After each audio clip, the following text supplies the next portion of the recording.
Start with Maria. Coach, first, an obvious question. Did everyone make it back yesterday? Were there any travel issues or did you get them all home? Yeah, I think we were getting the last player in was going to be in today. So as from all that I know, everything is on schedule right now. Lewis? Kelly, I know it's one game at a time, but you all are in a situation here where you're going to be playing, two top 25 SEC teams and Lipscomb over the course of a week. What can you all do against Lipscomb to really propel the team into conference play? Well, obviously for us, it's getting us back into the swing of things. We've had a pretty long break. I think it's been a good break for our team. I think they needed that break mentally. It's just as for everybody, it's just been a long, unusual, stressful year. And I think this has been good for them. But we'll use that game obviously to try to sharpen up and, make sure we come out and we're competing and getting back in the swing of things in terms of playing games. Obviously we want to come out and be sharp. We're not overlooking anybody. We want to come out and do what we need to do. And then looking ahead, obviously you start SEC play with two really talented teams, and it's going to take great efforts for us to get those wins. Gustavo? Coach, your team had played 6 games. What's your evaluation of your team after those 6 games with 5 wins and only 1 loss? Well, I think I like the way that our team has responded. I like the way that we've shown some competitiveness. I like where we're going. I like, obviously I know we've got to get better at some things, but I think we can. I think our players see that. I think they've bought into that, and that's just exciting. I enjoy coaching this team a lot. And for me and for our staff, when we get into practice, we're looking forward to how we're going to get them better. And that's a fun time for us. Kellyanne? Hey, Kelly, hope you enjoyed your holiday. I was just wondering, when have you guys, or when do you start, or if you have been already practicing, what does that look like? And when did you guys start doing that? Well, actually, due to the calendar and how things are unusual this year, our team, we actually won't get on the court together until tomorrow. And today they'll be on their own. They'll be getting in the gym on their own, getting up shots, get some workout in, and then we'll have a little bit more than normal walkthrough tomorrow. We'll get them moving quite a bit tomorrow. And then, so our first real practice won't be until after our Lipscomb game. So this will be a real challenge for our team in terms of being able to handle a scouting report on paper, cramming for it day of. I think it'll be important for our team's growth and maturity. I know Lipscomb's also coming off a break, but after seeing some film on them, what do you see out of this team? Well, I think the first thing that stands out is they shoot a lot of threes, and I think that's going to be, a challenge for us to get our folks out guarding the 3-point line, and making sure that it's not just our guards, right? It's everybody on the team. That's the first thing that will stand out. And then last question, what does testing look like for you guys? What's that testing protocol and the time frame of that? So we tested today. We actually did a couple tests today. So we'll get things back pretty quickly and then move from there. Thanks, Kelly. Lewis? Kelly, kind of bopping off of Gustavo's question earlier, is there anything about this team that has truly surprised you, over the course of the beginning of this season, I should say? People ask me that question a lot. Has anyone surprised you? Has this team surprised you? And really my answer to that is no. And it's not, the reason is we're with them daily for months, and we see what's happening, and therefore there really aren't any surprises. I think when people play well, I get that question a lot. They don't just magically play well in a game without us knowing it's going to happen. We can see that team chemistry. We have a pretty good handle of where we are in terms of our offensive execution, our defensive execution based on practice. Now, there are a few things that there might be some question marks. So like our competitiveness in 2 close games, those things were really good. I was pleased with those things. I can't really say I was surprised, because I feel like our team has been locked in and has been competitive in practice. But I think when you spend as much time with them as we do, we're there every single day, every single shoot around, everything they're doing. It's just, surprises just don't pop up for us very often. Maria? Coach, just so I'm clear, part of the reason you can't get back on the court until Monday, is that awaiting those COVID tests, or does that have to do with other calendar issues? Well, a little of both. Our calendar fell a little funky this week, and we have to have 1 day off per week. I just did not want to go into our SEC games and declare one of those days a day off, just in case we need it. It might be a day off, but we may need a walkthrough or a lighter practice. So we felt like this was, and we also had some COVID testing. We wanted to make sure that we got everything back and it was normal. So that's how really it's dual purpose that we have to be off today.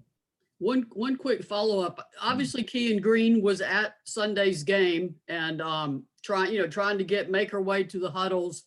It hasn't been long, but where is she at emotionally, and how can you guys help her get through what has to just be a terrible experience for her? Yeah, it's tough. I will say the one thing that I know John mentioned to her, if there's one person prepared to handle this, it's her. She's very mature. She's very focused on what she needs to do in that moment. Doesn't make it easier. It's a tough blow for her and for our team. But I tell you, the team has just rallied behind her.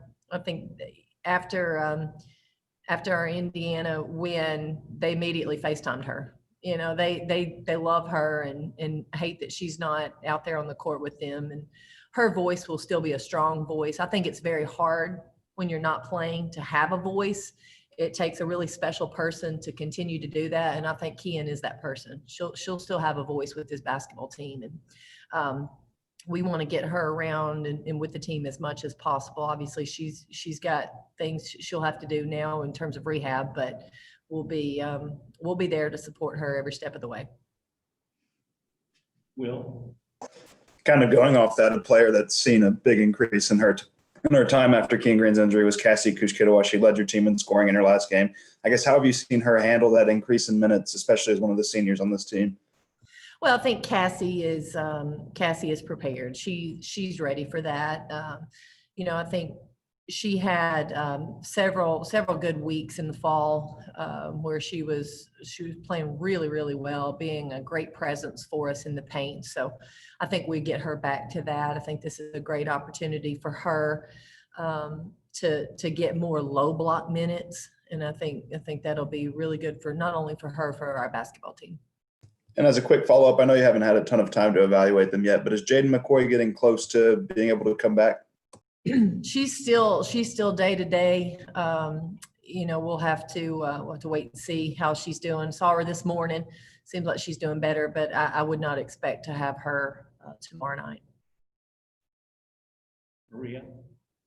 Coach, the SEC probably didn't let you have much of a restful Christmas, scheduling Texas A&M, Kentucky, and Arkansas right out the gate. So, but that aside, besides maybe wanting to talk to someone at the SEC about who does these schedules, what was your favorite thing for Christmas? What made your Christmas? I enjoyed having the snow. I enjoyed a white Christmas. That was really fun for our kids and our family. I tell you what, when you have children, 7 and 2, they love it, and that's really fun. Baking cookies with them, watching them get up on Christmas morning and head downstairs, see what was under the tree. They had a blast. So I think the really trying to make this a positive spin. Obviously, this has been a really tough year. It's been an unusual year. Your schedule's thrown off. I've never had that much time for Christmas. I've never had that long of a break. And I probably will never have it again. So I just tried to make sure that I enjoyed it. It was really special time, being able to just be home with your kids all day. It was really special. And a quick follow-up, just seeing the kids on social media, it seemed like they really appreciated being able to go home. Do you think that'll really give them kind of a boost going forward to have gotten that time? I tell you, I think they needed it. I think it's a long season, and it feels longer this year, even though it's been a little shorter in terms of games. It's just been a lot. I think it wears on you. It's draining when you don't know what's next. Our schedule was just completely thrown off at the beginning in terms of practices. Their academic load was different. They needed that break. They didn't get to go home as much during the summer and fall as they normally do because of COVID. So I'm really happy that they were able to have that break. I think in the long run, that's going to help us. Michelle? Yeah, Coach Harper, forgive me. I got on just a little bit late, so I'm sorry if you answered this already, and I'm sorry to the fellow participants. But I'm wondering if it's hard sometimes to, when you see programs shut down and conferences shut down, is it hard not for your mind to go there in terms of, how the season is going to play out? Or do you just sort of take this thing as a day by day? And if you only end up with, a certain number of teams still playing, that's what we end up with. Yeah, I think when you see that, you naturally step back and think, wow, what's this going to look like in another month? I think it does make you question things, but I think for us, the way we've kind of handled this is, we'll make a plan for the week, and then we'll take it day by day. And, we don't know what's going to happen. We don't know what's going to happen tomorrow. We don't know what's going to happen next week. And all you can do is just live in the moment that you're in and enjoy the time that we have. After our first game, we told our players, you know what, enjoy this, because we don't know how many of these we're going to actually have. And so we talk about that. We talk about trying to take advantage of the time that we are given on the court. And, we'll see. We'll see what tomorrow brings. And if I could follow up, Maria alluded to how tough the SEC slate you guys have right off the bat is. And then obviously you still have a big, non-conference game coming up with Connecticut. What is the hardest part when you don't have normal preparation? Is it preparing your team offensively or defensively to the standards you want the Lady Vols to play to? I think offensively. I think your offense maybe would require more preparation in terms of together team practice, making sure your flow works, that your spacing, your timing, all of that matters. And that really requires practice. Defense requires practice too, but we can adjust game plans. We can tweak things throughout the game to maybe help ourselves defensively. We can change things up, try to keep people off balance. But in terms of your offense, you just need those reps. And do you find yourself having to do more of that and maybe, I don't want to say take away from defense, but maybe change things up a little bit than what you would normally do if you had regular practice time? So basically what we did this year to start the season, we went heavy on our offense early on, even in the fall with the preparation of at any point we might get pulled for 2 weeks. And so what we wanted to do was get as much of that in as we could get in early so that, then we could just work on it throughout, do less teaching. Obviously you put things in, you do have little additions here and there, but I think our defense was behind a little bit to start the season because of that. We spent much more time on our offense because of the way this year was going to look.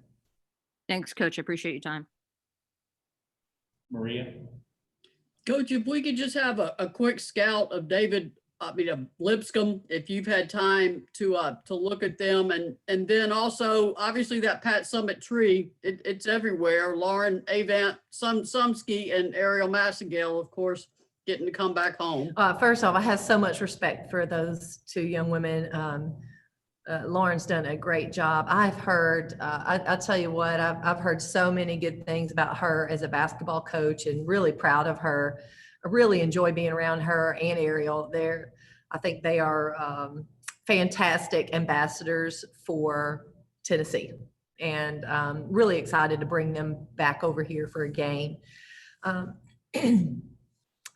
In terms of Lipscomb, I'll have a more detailed, I would have a more detailed answer for you in about 3 hours, Maria.